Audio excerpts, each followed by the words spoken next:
Hey everyone, welcome back to Triple R Reefer. The tank is looking fine.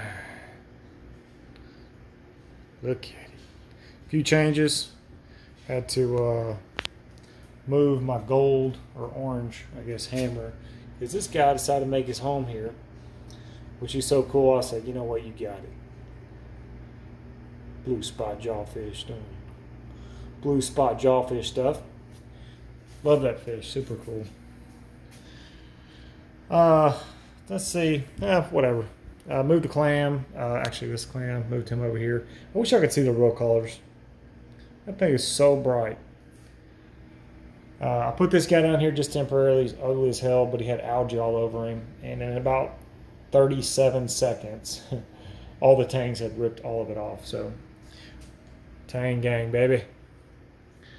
All right, so today's video, already 1 minute in, I'm going to talk about why you should only buy quarantine fish.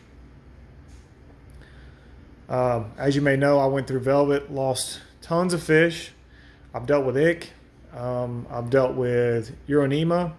I've dealt with, let's see, Brook. Did I say Brook yet? Brooklinella, Euronema, ick, and Velvet. So 4 pretty hard ones. Euronema to me was the worst. Velvet just mopped every fish up. There was no way around it. But the Euronema to me was the worst because there was no guarantee I was going to get out of my system, and the way the fish died, it was terrible. That yellow tang eating that bulb algae. That guy, man, I love that fish. I went through and knocking a bunch of bubble algae off, and he's been eating it. Actually, all of them are kind of showing interest, but he actually eats it. All right, so y'all know I went through Velvet, lost a bunch of fish, but I may have not mentioned I went through everything else as well. Now, for a while there, like most people, I didn't quarantine fish. Then I did a little bit. Then I got lazy. I've paid the price way more than I probably should have, but now I've adopted the rule of not buying anything but quarantine fish. So I'm going to ramble a little bit. Hopefully I can stay on and make sense. But so biggest reason, or one of the biggest reasons I believe you should buy only quarantine fish is I believe it is cheaper in some cases. I've bought 4 gem tangs. That guy right there, 4 of them. 4 gem tangs. These guys are not cheap. Y'all probably already know that. 2 of them I've lost to parasites. One was ick, one was velvet. The other I sold, and this is number 4. All right. Depending on how you look at it, I could have bought this fish fully quarantined in this tank and never have had to have replaced it due to ick or velvet. So it could have paid for itself right there. Most of these fish aren't that much more fully quarantined. When you factor in the cost of your meds, the water changes, just your time. I don't know what your time is worth, but to me, it's big. Look at him eating that bowl algae back there. Gah! Eat it. All right, enough of that. I don't know what your time's worth, but for me, mine is worth a lot. The reason I downsize is to get more time back with my kids and my family. This damn tank, it eats up a lot of your time. So, whenever I went through quarantining all the fish that had velvet, I actually got that in quarantine, okay? And then last ditch effort, put the fish in the tank to hopefully do a quick transfer with a dip, and this didn't work out. But anyway, I lost tons of fish in quarantine. Quarantine yourself, you're not a pro at it, I'm sorry. Well, you may be. Most people that do this for a living, those are the pros, okay? It only takes one drop, one little mistake, and this can all be over. So, I guess I'm just saying that, you can go through all this if you want to, but in the end, the cost is not really going to be there. Unless you're getting gym tanks for $50, I just don't see it.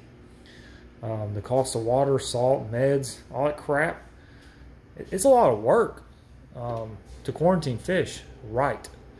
You know, if you use copper, you know, you also risk killing your fish by overdosing. There's people that do it for a living, man. They just got it down pat, man. They can just do it. I'll turn my pumps back on. Hopefully they don't. I treated for aptasia, and hopefully that stuff doesn't just blow everywhere, which probably is going to. Okay, so to me, that's pretty much your biggest reason. Is the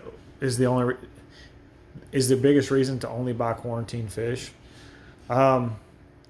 Tell you what, to make this video short, I'm going to give you one more good reason. And I believe just these, maybe one or two that I even said, should be enough. But this is your next biggest reason.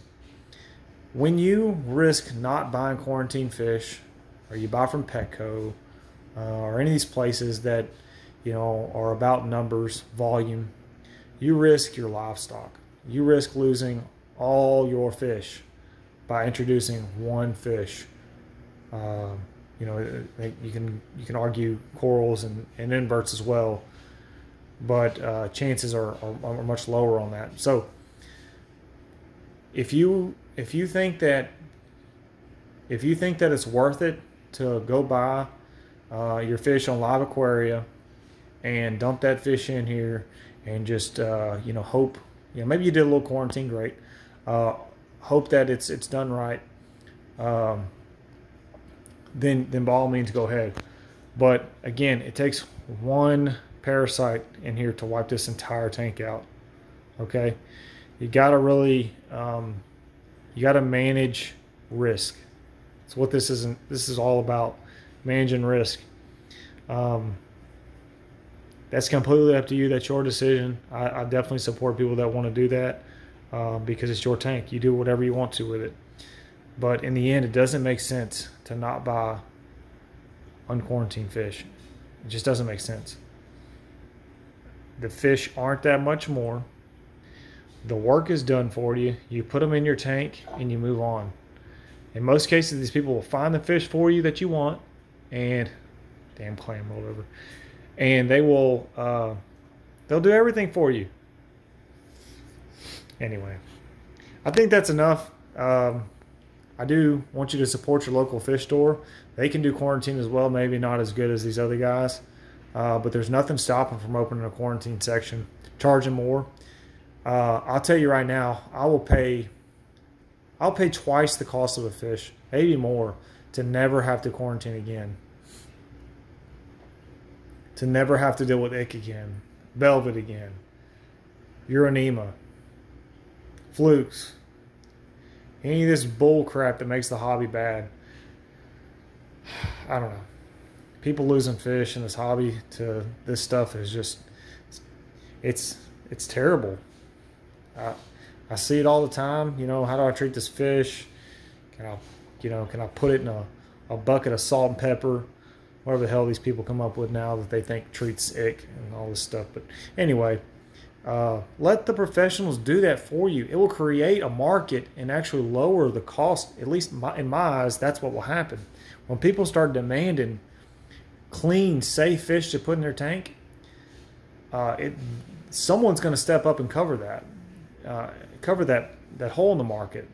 I mean, there's already people doing it. It will drive down the cost. Anyway, that's my hope at least.